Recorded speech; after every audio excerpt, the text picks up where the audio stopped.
Hello friends, എല്ലാവർക്കും എൻ്റെ വക ഒരു നമസ്കാരം. ഞാനിപ്പോൾ പിയിൽ വന്നത് ഒരു കാര്യം പറയാൻ വേണ്ടിയാണ്. കാരണം എൻ്റെ ജീവിതത്തിലെ അനുഭവങ്ങളാണ് ഞാനീ പറയുന്നത്. ഇനിയെങ്കിലും ഇതുപോലെ എന്നെപ്പോലെ ആരും ആവരുത് എന്നൊരു ചിന്തയും കൂടി എനിക്കുണ്ട് ഇതിൽ. കാരണം ഞാൻ ഹോം കെയർ ജോലിക്ക് പോയപ്പോൾ എനിക്കൊരു വിരോധമില്ലാത്ത ഒരു ശമ്പളം കിട്ടിയിട്ടുണ്ടായിരുന്നു.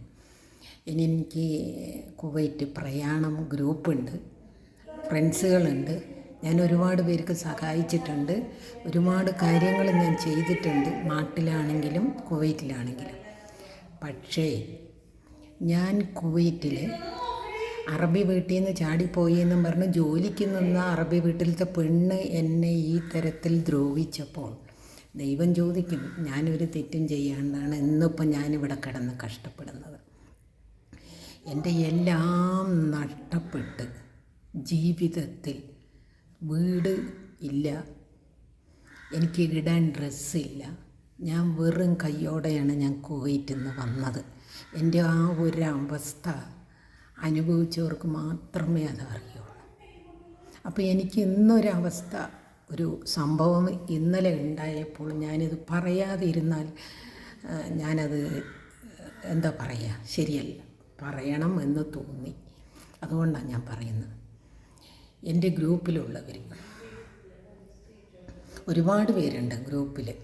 എല്ലാവരും അത്യാവശ്യം ജോലിക്കാരാണ്. ഞാൻ അതിൽ 1 ദിനാർ, 1/2 ദിനാർ, 5 ദിനാറെല്ലാം ഞാൻ സഹായിച്ചിട്ടുണ്ട് ഗ്രൂപ്പിൽ.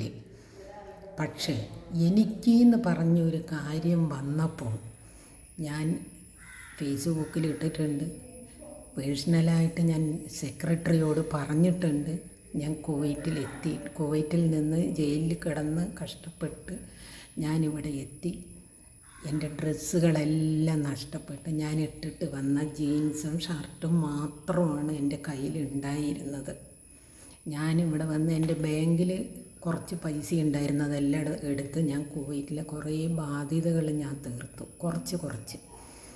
അതിൽ എൻ്റെ ഒരു ഫ്രണ്ട്സ് എന്ന് പറയുന്ന ഒരു വ്യക്തി എനിക്ക് സഹായിച്ച് തന്നിട്ടുണ്ട്. കാരണം അവളുടെ റൂമിൽ ഞാൻ ഒരാഴ്ച പോയിരുന്നു, അവൾ എന്നെ സഹായിച്ചു, എനിക്ക് ഒരുപാട് കാര്യങ്ങൾ അവൾ ചെയ്തു തന്നു. പക്ഷേ ഞാനിങ്ങനെ ആവും എന്ന് ഞാൻ പ്രതീക്ഷിക്കാത്തത് കൊണ്ട് ഞാൻ അവൾക്ക് നാട്ടിൽ വന്നിട്ട് ഒരു 18,500 രൂപ കൊടുക്കാം എന്ന് ഞാൻ പറഞ്ഞിരുന്നു. പക്ഷേ എന്നെ പിടിച്ച് ജയിലിലിട്ടത് കൊണ്ട് ഇവിടെ വന്നപ്പോൾ എനിക്ക് തിരിച്ചു പോകാൻ പറ്റാത്തത് കൊണ്ട് എൻ്റെ ഇവിടെയുള്ള പൈസയെല്ലാം എടുത്ത് ഞാൻ കാര്യങ്ങൾ ചെയ്തപ്പോൾ എനിക്ക് ഇടാൻ പോലും ഡ്രസ്സില്ലാതെ ഞാൻ ഒരുപാട് കഷ്ടപ്പെട്ടു. ഞാൻ സംഘടനയുണ്ടായിരുന്നു, ഫ്രണ്ട്സുകളുണ്ട്, ഇവിടെയുണ്ട്, കുവൈറ്റിലുണ്ട്.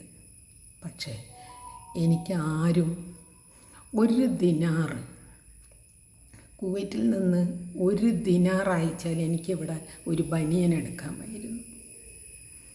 ഞാൻ ഡ്രസ്സില്ലാതെ എറണാകുളത്ത് ജോലിക്ക് വന്നതാണ് ഞാൻ. അപ്പോൾ ഇപ്പം ഞാൻ ജോലിക്ക് കയറിയ വീട്ടുകാരോട്, അതുകൊണ്ടാണ് ഞാൻ ഈ പിയിൽ വന്ന് ഈ കാര്യം പറയുന്നത്. ഒരു നല്ല ഉടുപ്പ് എന്ന് പറയാൻ ഞാനിതാ ഈ ഉടുപ്പാണ് എനിക്ക് ഇന്നലെ കിട്ടിയത്. ഞാൻ അവരോട് എനിക്ക് ഇടാൻ ഡ്രസ്സില്ല, വീട്ടിലിടാൻ എന്ന് പറഞ്ഞപ്പോൾ എനിക്ക് തന്നതാണ് ഈ 3 ഉടുപ്പ്. ഞാൻ എൻ്റെ കയ്യിലുള്ളപ്പോൾ എനിക്ക് ദൈവം തരും പറഞ്ഞ് ഞാൻ ഇന്ന് വരെയും ഞാൻ ജീവിച്ചത്. ഒരു സഹായം കൈ നീട്ടാൻ എനിക്ക് ഒരു കയ്യും ഉണ്ടായിരുന്നില്ല. എനിക്ക് അത് കുവൈറ്റിലാണെങ്കിലും ശരി, ഇവിടെയാണെങ്കിലും ഒരു പാഠം ഞാൻ ഈ ജീവിതത്തിൽ നിന്ന് പഠിച്ചു ഞാൻ. കാരണം ഇനി എൻ്റെ കയ്യിലുണ്ടെങ്കിൽ ആർക്കും കൊടുക്കരുതെന്ന്. എൻ്റെ ഗ്രൂപ്പിൽ ഇത്രയും പേരുണ്ട്. എന്തിന് 1/2 ദിനാർ വെച്ച് എടുത്തിട്ടുണ്ടെങ്കിൽ ഒരു 5 ദിനാർ എനിക്ക് ഡ്രസ്സ് എടുക്കാൻ അയച്ചു തരാമായിരുന്നു. പക്ഷേ അത് ഗ്രൂപ്പിൽ ചെയ്തില്ല. പിന്നെ എന്തിനാ ഒരു ഗ്രൂപ്പ് എന്ന് പറയുന്നത്? ഒരാൾക്ക് ഒരു വിഷമം വരുമ്പോഴാണ് ഗ്രൂപ്പിൽ ആൾക്കാർ വേണ്ടത്. അല്ലാതെ നന്നായിട്ട് ഇരിക്കുമ്പോഴും പാൻറ്റ് ഷർട്ട് ഇട്ടിട്ട് നടക്കുമ്പോഴും നന്നായിട്ട് ജീവിക്കുമ്പോഴും എല്ലാ ഗ്രൂപ്പുകാരും ഫ്രണ്ട്സുകളും നമ്മൾക്ക് വേണ്ടത്. അപ്പം ഞാനിത് പറയാൻ വന്നത്, ഇന്നലെ എനിക്ക് തന്ന ഈ ഡ്രസ്സ് കിട്ടിയപ്പോൾ എൻ്റെ ജീവിതത്തിൽ ഒരു എത്ര ലക്ഷം രൂപൻ്റെ ഡ്രസ്സ് കിട്ടിയാലും സന്തോഷമുണ്ടാവില്ല. പക്ഷേ ഇന്നലെ എനിക്കിത് കിട്ടിയപ്പോഴുള്ള ആ ഒരു സന്തോഷവും ആ തന്നവരോടുള്ള നന്ദിയും ഞാൻ ദൈവത്തിനോട് പറയുന്നു. അപ്പോൾ ദൈവമുണ്ട്, ഞാൻ മുന്നോട്ട് തന്നെ വരും. ആരിൻ്റെയും സഹായമില്ലാതെ ഞാൻ അധ്വാനിച്ച് ഞാൻ മുന്നോട്ട് വരും. ഞാൻ വിസ പണയത്തിൽ നിന്ന് എടുത്തിട്ട് കാര്യങ്ങൾ ചെയ്തിട്ടാണ് ഞാൻ വന്നത്.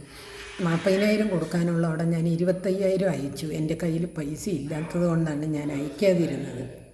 എന്നെ എന്തെല്ലാം പറഞ്ഞു. ഞാൻ ആ 18,500 റുപ്യ കൊടുത്തില്ല എന്നും പറഞ്ഞ് എന്നെ എന്തെല്ലാം പറഞ്ഞ് വിഷമിപ്പിച്ചു. ഞാൻ അവിടെ നിന്ന് ഒരു കുറി വിളിച്ചിട്ടുണ്ട്. ഞാനില്ല എന്ന് നിഷേധിക്കുന്നില്ല. പക്ഷേ എനിക്ക് ഒന്നായിട്ട് കൊടുക്കാൻ എൻ്റെ കയ്യിലില്ല. ഇപ്പോൾ ഞാൻ ജോലി ചെയ്യുന്നതിന് അനുസരിച്ച് ഞാൻ കൊടുക്കാമെന്ന് പറയുമ്പോൾ അവർക്ക് ഒന്നായിട്ട് വേണമെന്ന് പറഞ്ഞാൽ ഞാൻ എവിടെ നിന്ന് കൊടുക്കും? അവിടെ ഞാൻ തിരിച്ചു പോകുമെന്ന് പറഞ്ഞല്ലേ ഞാൻ ആ കുറി വിളിച്ചത്. അപ്പം ഞാൻ 50,000 രൂപ ഞാൻ എൻ്റെ കയ്യിലുണ്ടായിരുന്നപ്പോൾ ഞാൻ അയച്ചു കൊടുത്തു.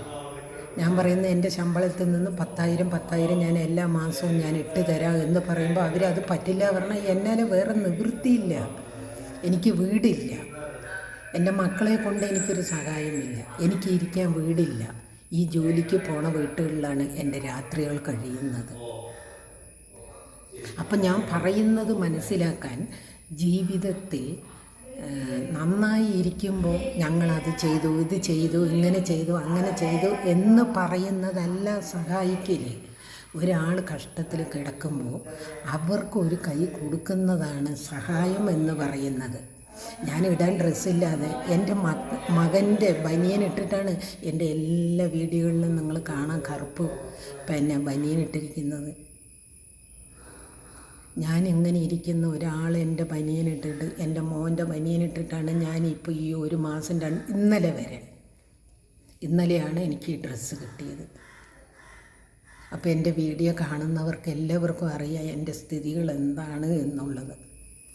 ഇന്നലെ ഒരാൾ കുറിയിൽ നിന്ന് വിളിച്ച് എന്നോട് പറഞ്ഞു, ഞാൻ വയസ്സിന് മൂത്തതാണെന്നൊന്നും നോക്കില്ല, വായി തോന്നിയത് പറയുന്നു.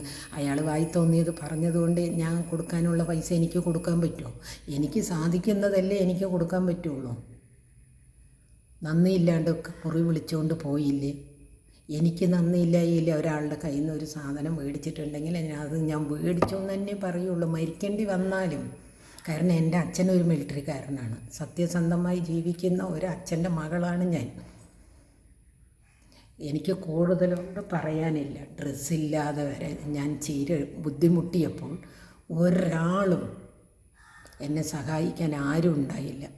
അപ്പോഴും ഞാൻ ജോലിക്ക് വരുന്ന വീട്ടുകാരാണ് എനിക്ക് ഓരോന്ന് ചെയ്തു തന്നിരിക്കുന്നത്.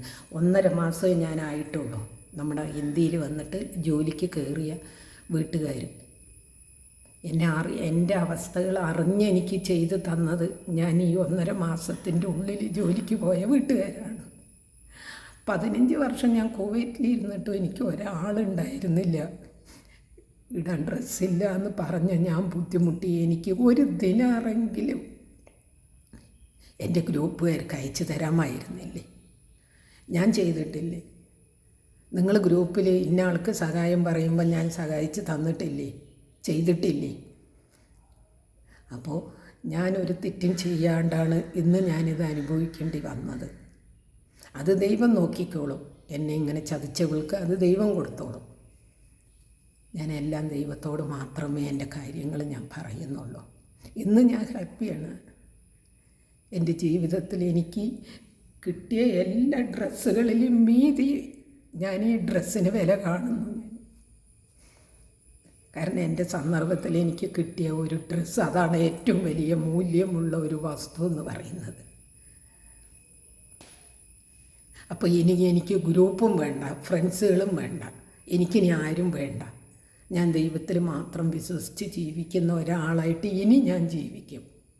ഇനി ഒരാൾക്ക് ഞാൻ ഒന്നും ചെയ്യില്ല. വെറുത്തുപോയി എനിക്ക് ഈ സമൂഹത്തിന്. എല്ലാവരും അല്ല, ഞാൻ സഹായിച്ചവർ. എൻ്റെ അവസ്ഥ ഞാൻ വിളിച്ച് ഞാൻ വീഡിയോയിൽ ഞാൻ പറയുന്നുണ്ട്. എനിക്കതില്ല, ഇതില്ല, മരുന്ന് വാങ്ങാൻ പൈസയില്ലാതെ ഞാൻ കഷ്ടപ്പെട്ടിരിക്കുന്നു. ഒരാളെങ്കിലും ഗ്രൂപ്പിലൊരു സെക്രട്ടറി ഉണ്ട്, പ്രസിഡൻ്റ് ഉണ്ട്. ഇവരൊക്കെ എന്താ പൈസ ഇല്ലാത്തവരാണോ? സെക്രട്ടറി എനിക്ക് ഒരു കാര്യം ചെയ്തു. 13,000 ചെല്ലാൻ അയക്കുന്നതിൻ്റെ 12,000 ചെല്ലാനത്തിൻ്റെ കൂടെ അയക്കുമ്പോൾ ഒരു 700 ഉറുപ്പ്യ എനിക്ക് കൂടുതൽ അയച്ചോന്ന് പറഞ്ഞു. അതിൽ ഞാൻ നന്ദിയുണ്ട് അവരുടെ അടുത്ത്. എനിക്കിതിപ്പോൾ പറയണമെന്ന് തോന്നിയത്, ഞാൻ കിച്ചണിൽ ബിരിയാണി ഉണ്ടാക്കിക്കൊണ്ടിരിക്കുമ്പോൾ എനിക്ക് ഈ ഡ്രസ്സ് കണ്ടപ്പോഴാണ് എൻ്റെ മൈൻഡിൽ ഇതൊന്നും പറഞ്ഞില്ലെങ്കിൽ എനിക്ക് ശരിയാവില്ല, എൻ്റെ മനസ്സാക്ഷിനെ ഞാൻ വഞ്ചിക്കുകയാണെന്ന് തോന്നുന്നു. അപ്പോൾ ആർക്കെങ്കിലും സഹായിക്കണമെന്ന് തോന്നുമ്പോൾ അവരുടെ ബുദ്ധിമുട്ടുകൾ വരുന്ന സമയത്ത് സഹായിക്കുക, അല്ലാതെ ഒരാൾക്ക് എല്ലാം ഉണ്ടാകുന്ന സമയത്ത് സഹായിക്കുന്നതിന് സഹായം എന്നല്ല പറയുക. എൻ്റെ അവസ്ഥ ഞാൻ പറയുന്നതാണ്. അപ്പോൾ എല്ലാവരും ഇത് ഷെയർ ചെയ്ത് കേൾക്കണം. കാരണം ഇനിയും ആരും ഇങ്ങനെ ചെയ്യരുത്. ഇനി ഗ്രൂപ്പും വേണ്ട ആർക്കും. എന്തിനാ ഗ്രൂപ്പ് ഉണ്ടായിട്ട് എന്താ കാര്യം? വല്ല കാര്യമുണ്ടോ? അപ്പം നല്ല വിഷമമുണ്ട് എനിക്ക്. എങ്കിലും ഒരു ഭാഗത്ത് ഞാൻ ഇന്ന് ഹാപ്പിയാണ്. ഞാൻ ഇത്രയും സന്തോഷമുള്ള, സത്യം പറഞ്ഞ ഈ ഡ്രസ്സ് ഇട്ടപ്പോൾ ഞാനൊരു സുന്ദരിയാണെന്ന് എനിക്ക് തോന്നുന്നുണ്ട്.